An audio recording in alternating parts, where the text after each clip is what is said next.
Bonsoir à tous et bienvenue dans ce nouveau journal. Je vous invite à rester avec nous jusqu'à son terme. Avant toute chose, les principaux titres. 5 responsables du kidnapping d'une fillette de 7 ans arrêtés par les éléments de la gendarmerie nationale.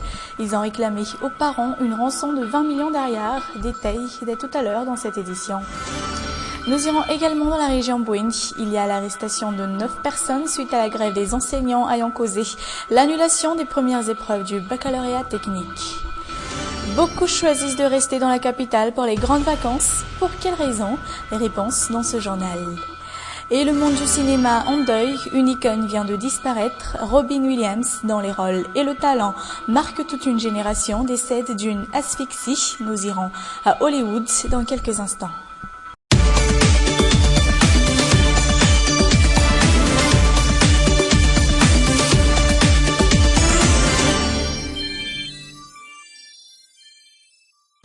Entrons tout de suite dans les détails de nos informations. Transport, des mesures plus strictes voient le jour. Les conducteurs, surtout ceux qui sont dans le transport public, seront dorénavant suivis de très près. Objectif, éviter les accidents de la route qui sont de plus en plus nombreux ces derniers mois. Les précisions dans ce reportage d'Aris Ariel. Pas moins d'un accident de la route par semaine s'est produit en l'espace de seulement quelques mois. Les motos, les bus, mais surtout les taxis-brousses sont les plus atteints par les accidents routiers qui n'en finissent pas de faire des dégâts humains. Cela ne peut plus durer. C'est pourquoi le ministère responsable sera dorénavant sévère envers les conducteurs, surtout ceux imprudents causant tout incident ou tout carambolage. Tout d'abord, si le conducteur ne respecte pas les codes de la route, on lui confisquera évidemment son permis de conduire. Ensuite, il lui sera interdit de demander un duplicata pour détremper les sournois. On lui retire le permis, nous transcrirons une opposition dans l'ordinateur et de cette façon, aucun duplicata ne sera possible.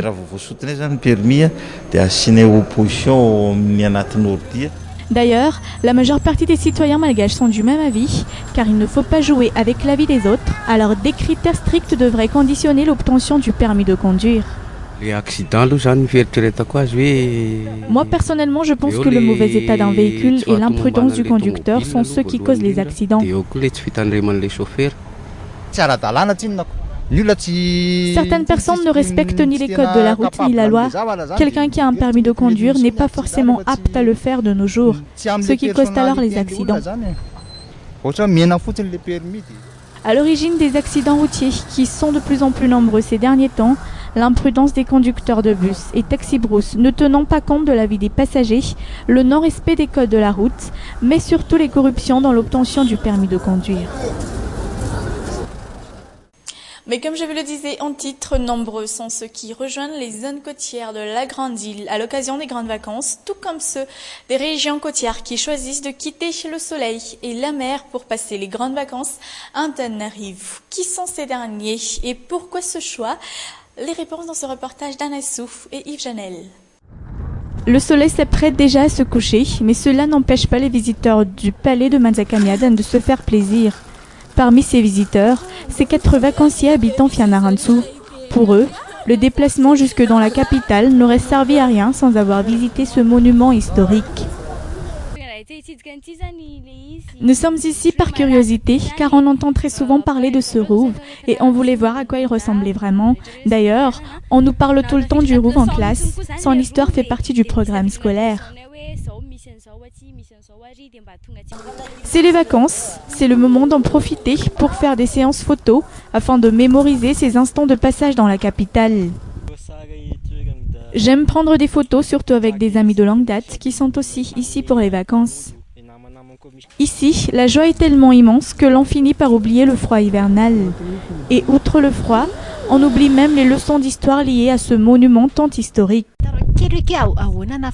Raconte-moi un peu l'histoire de la reine Ranaval III, s'il te plaît. Je ne m'en souviens plus. Outre ces 4 vacanciers, beaucoup sont ceux qui viennent de très loin juste pour admirer ce palais de Manzakamiadan. D'ailleurs, depuis le début des grandes vacances, dans ces monuments historiques, le taux des visiteurs malgaches connaît une hausse de 50%. Antananarivo n'a pas encore perdu son charme et ses histoires marquantes dans, entre autres, l'ère de la monarchie. Retour sur l'annulation des premières épreuves du baccalauréat technique dans la région Bouéni. Eh bien, aujourd'hui, les candidats ont rejoint les centres d'examen. Les premières épreuves eurent bel et bien lieu. Les détails dans ce reportage de notre confrère de Viva Majunga, Christian Djemir. Les candidats au baccalauréat technique de la région Bouéni ont entamé les examens aujourd'hui. La première épreuve a débuté ce matin à 7h15. Le lycée technique de Mangarivch est un des centres d'examen de la région Bouéni. 613 candidats y sont inscrits, les candidats qui sont encore traumatisés par l'annulation des épreuves d'hier. Nous ne voulions plus passer ces examens au vu de l'état de la situation. Nous ne pouvons plus nous concentrer comme il faut, mais bon, nous sommes obligés de le faire. Tout d'abord, nous avons du mal à faire face aux examens dans ces conditions. Je parle surtout des forces de l'ordre qui sont partout où l'on va aujourd'hui. En général, cette première journée s'est bien passée. D'ailleurs, tous étaient ponctuels au rendez-vous, les candidats, autant que les enseignants et les responsables émergents du ministère. Des responsables seront chargés d'assurer le bon déroulement des examens dans toutes les circonscriptions de la région, surtout vendredi prochain.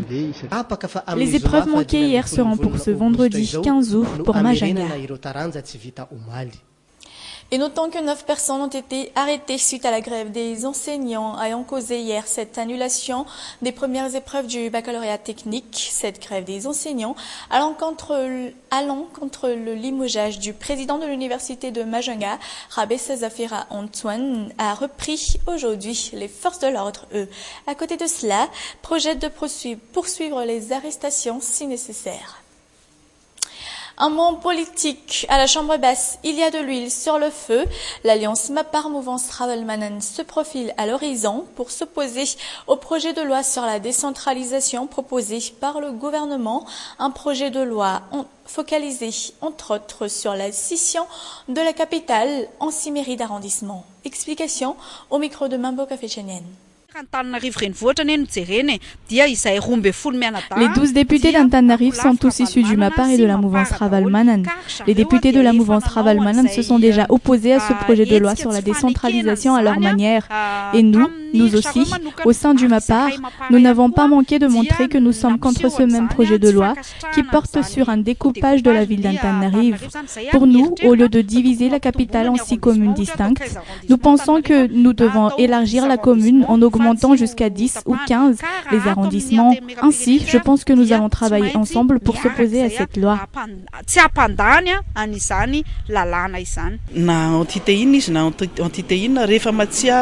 N'importe quelle entité, quelle qu'elle soit de la mouvance Ravalmanan, du Mapar, du VPM, MMM ou autre, dès qu'on est conscient de l'importance de la capitale, on est intéressé par ce projet de loi. Quoi qu'il en soit, le projet de loi est entre les mains de tous les députés qui l'étudieront comme il se doit. Fin de cette édition d'aujourd'hui. Merci à tous de votre attention. Merci d'être restés avec nous jusqu'au bout. Prochain rendez-vous demain à la même heure. Sur ce, excellente soirée en notre compagnie. Au revoir.